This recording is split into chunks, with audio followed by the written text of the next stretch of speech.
Assalamualaikum warahmatullahi wabarakatuh. Selamat pagi anak-anak kelas 4. Bagaimana kabar kalian selama berpuasa? Semoga pembelajaran tetap lancar dan selalu semangat. Pada pembelajaran kali ini kita akan belajar muatan IPA tema 9, kayanya negeriku. Sebelumnya, untuk menambah kelancaran, kita berdoa terlebih dahulu. Hayya bina nabda darsana biqiraatil basmalah. Bismillahirrahmanirrahim. Pada tema sebelumnya, kita telah belajar tentang macam-macam gaya. Nah, khusus di tema 9 kali ini, kita akan belajar tentang energi. Apa itu energi?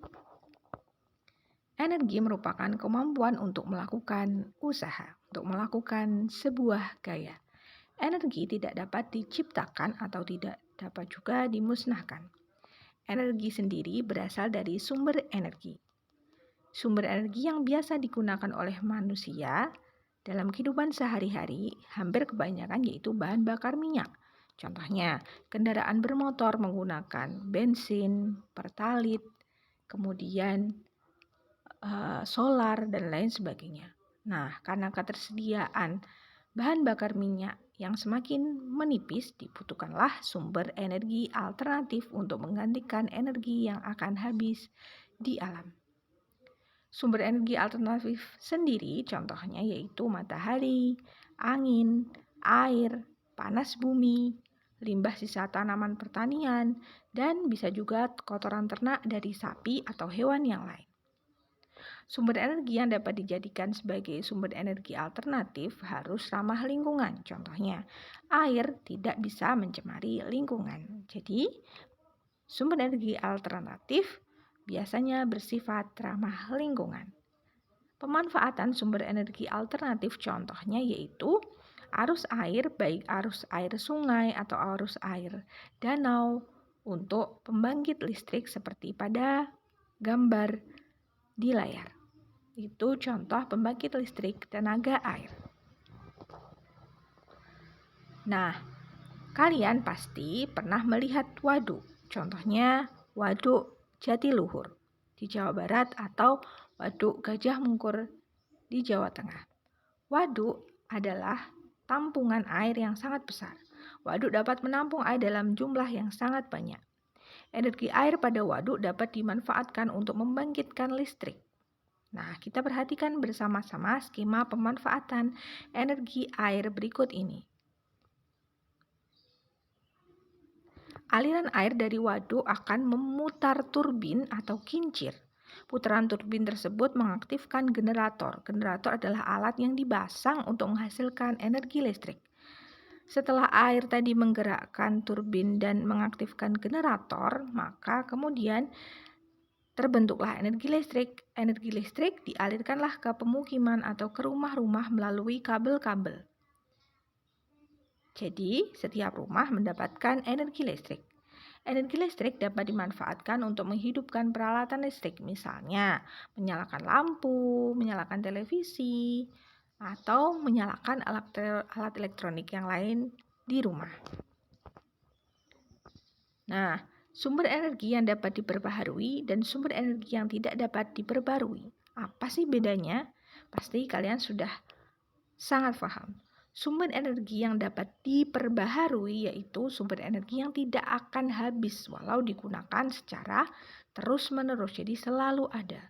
Tetapi sumber energi yang tidak dapat diperbaharui merupakan sumber energi yang akan habis jika digunakan secara terus-menerus.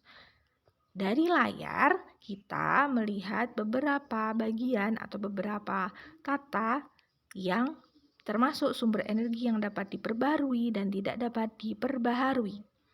Nah, kita bedakan satu persatu ya. Pelumas. Pelumas merupakan sumber energi yang tidak dapat diperbaharui karena berasal dari minyak bumi. Arus sungai termasuk sumber energi yang diperbaharui. Ombak laut juga energi yang diperbaharui. Batu bara energi yang tidak dapat diperbaharui. Minyak tanah jelas energi yang tidak dapat diperbaharui. Minyak goreng berasal dari tanaman sawit. Jadi dari tumbuhan, makanya sumber energi yang dapat diperbaharui. Lilin berasal dari minyak, maka termasuk energi yang tidak dapat diperbaharui. Matahari, panas bumi, gas alam, air terjun, biogas, biodiesel, sapi, rotan, dan singkong merupakan energi yang dapat diperbaharui karena bisa digunakan secara terus-menerus. Perlu diingat ya, sumber energi yang dapat diperbaharui berarti tidak akan habis walau digunakan terus-menerus. Sedangkan sumber energi yang tidak dapat diperbaharui pasti akan habis jika digunakan terus-menerus. Nah, salah satu energi alternatif atau energi yang dapat diperbaharui yaitu energi matahari. Matahari merupakan sumber energi yang dapat diperbaharui dan merupakan sumber energi terbesar yang ada di bumi. Manfaat energi matahari ada banyak ya.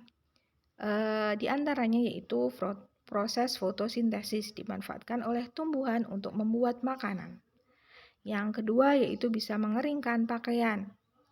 Yang ketiga menjadi sumber cahaya alami bagi manusia atau bagi hewan. Dan yang keempat bisa menghangatkan tubuh dan suhu bumi sehingga bumi tidak mengalami kedinginan. Pemanfaatan dan perubahan bentuk energi sangat dibutuhkan oleh manusia. Energi dapat berubah bentuk. Perubahan bentuk inilah yang dimanfaatkan oleh manusia. Contohnya, minyak bumi, gas alam, arus sungai, dan sinar matahari merupakan sumber energi yang dimanfaatkan untuk berbagai aktivitas manusia. Contoh perubahan energi dan pemanfaatannya dalam kehidupan sehari-hari. Ketika menyetrika, maka energi listrik yang dialirkan ke setrika akan memanaskan lempeng logam pada bagian bawah setrika, sehingga setrika dapat digunakan untuk merapikan pakaian, sehingga pakaian menjadi licin dan rapi. Contoh yang kedua yaitu pada penggunaan remote. Energi kimia dari baterai yang dipasang di remote membuat remote televisi dapat digunakan untuk menghidupkan televisi. Kemudian, panel surya. Cahaya matahari, energi sinar matahari dimanfaatkan oleh panel surya dan diubah menjadi energi listrik. Energi listrik digunakan untuk menyalakan peralatan listrik di rumah. Dan contoh yang terakhir yaitu pada lampu sepeda. Energi gerak berasal dari roda sepeda yang dikayuh. Energi kayuhan tadi, gerak tersebut akan menggerakkan dinamo pada sepeda dan mengubahnya menjadi energi listrik untuk menyalakan lampu pada sepeda. Itu tadi ya contoh perubahan energi. Nah, jenis-jenis energi yang biasanya digunakan di rumah-rumah. Yaitu pertama, energi panas. Energi panas disebut juga energi kalor. Biasanya dimanfaatkan untuk mengeringkan atau memanaskan benda lain yang ada di rumah. Bisa mengeringkan pakaian, bisa memanaskan nasi, dan lain sebagainya. Yang kedua yaitu energi bunyi. Energi bunyi yaitu energi yang dihasilkan oleh benda-benda yang dapat menimbulkan bunyi. Contoh, gendang bisa mengeluarkan bunyi karena dipukul. Gitar bisa mengeluarkan bunyi karena dipetik. Nah, itu namanya energi bunyi. Yang ketiga yaitu energi listrik. Energi listrik yaitu energi yang memiliki arus listrik sehingga dapat menghidupkan peralatan elektronik. Jelas ya, karena dialiri listrik maka disebut energi listrik. Contohnya pada penggunaan alat-alat elektronik. Ini contoh perubahan energi. Ini ya. Yang pertama yaitu water heater. Pada penginapan di daerah dataran tinggi, umumnya memasang alat ini untuk mengubah air dingin menjadi air panas di dalam kamar mandi. Jadi alat ini mengubah energi listrik menjadi energi panas.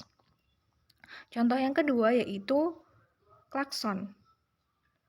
Klakson terhubung dengan aki pada mobil atau pada truk. Nah, pada klakson inilah terjadi perubahan energi listrik ke energi bunyi. Dari cas aki tadi listrik ke energi bunyi. Kemudian contoh yang ketiga yaitu penggunaan mesin cuci yang ada di rumah, yaitu menggunakan energi listrik diubah menjadi energi gerak dan energi panas sehingga bisa mencuci. Dan contoh yang terakhir yaitu radio. Perubahan energi listrik pada radio yaitu diubah menjadi energi bunyi sehingga kita bisa mendengarkan siaran pada radio. Kemudian ketika kita sudah menggunakan energi tersebut, maka kita perlu menghemat energi. Dan juga bisa dengan memanfaatkan energi alternatif. Dalam kehidupan sehari-hari kita menggunakan berbagai macam sumber energi dari bahan bakar fosil. Kalian sudah dijelaskan pada pertemuan sebelumnya, yaitu energi dari fosil adalah sumber energi yang tidak dapat diperbaharui. Makanya kita harus melakukan beberapa cara. Contohnya yaitu 1, mengurangi penggunaan kendaraan bermotor sebagai alat transportasi utama agar tidak menggunakan bahan bakar minyak secara terus-menerus. Yang kedua, lebih memilih berjalan kaki atau bersepeda jika bepergian jarak dekat. Ketika sekolahnya dekat, maka lebih baik bersepeda atau berjalan kaki. Contoh yang ketiga yaitu mematikan peralatan listrik jika tidak digunakan. Contoh, setelah menggunakan kipas angin maka matikan. Ketika kalian di siang hari maka lampu dimatikan, seperti itu. Contoh yang keempat yaitu menggunakan sumber energi alternatif sebagai pengganti energi dari fosil. Seperti yang sudah Ustazah jelaskan tadi, kita bisa memanfaatkan energi dari air, matahari, dan lain sebagainya daripada kita menggunakan energi dari minyak bumi. Kemudian pemanfaatan energi alternatif. Di Indonesia banyak sekali pemanfaatan minyak bumi. Minyak bumi dimanfaatkan sebagai bahan baku bensin, bahan baku pelumas, bahan baku lilin, dan juga bahan baku plastik. Ketika minyak bumi digunakan secara terus-menerus, maka ketersediaan minyak bumi lama-kelamaan akan habis. Maka dari itu, perlu upaya menghemat penggunaan sumber energi dengan menggantikannya dengan energi alternatif. Sudah saatnya berpindah menuju ke energi alternatif. Sumber energi alternatif bisa diartikan yaitu sumber energi yang tersedia di alam dalam jumlah yang melimpah dan tidak akan habis walau digunakan secara terus-menerus. Penggunaan sumber energi alternatif ini juga tidak menimbulkan polusi bagi lingkungan sehingga aman. Contoh energi dari cahaya matahari seperti itu. Terus angin, air, panas bumi, biogas, dan biomasa ramah terhadap lingkungan. Itu tadi pembahasan kita tentang energi. Nah, saatnya kalian mengerjakan tugas yaitu latihan soal Ayo Berlatih pada buku paket Pupena halaman 114 hingga 115 nomor 1 sampai 4 dan dikerjakan di buku tulis. Sekian pembelajaran kali ini. Banyak salah dari Ustazah. Sudah mohon maaf. Kalian tetap semangat, tetap rajin ibadah dalam keadaan berpuasa. Sekian, mari kita tutup. Haya bina. Nahtatim darsanah biqiraatil hamdalah. Alhamdulillahi Rabbil Alamin. Sekian. Wassalamualaikum warahmatullahi wabarakatuh.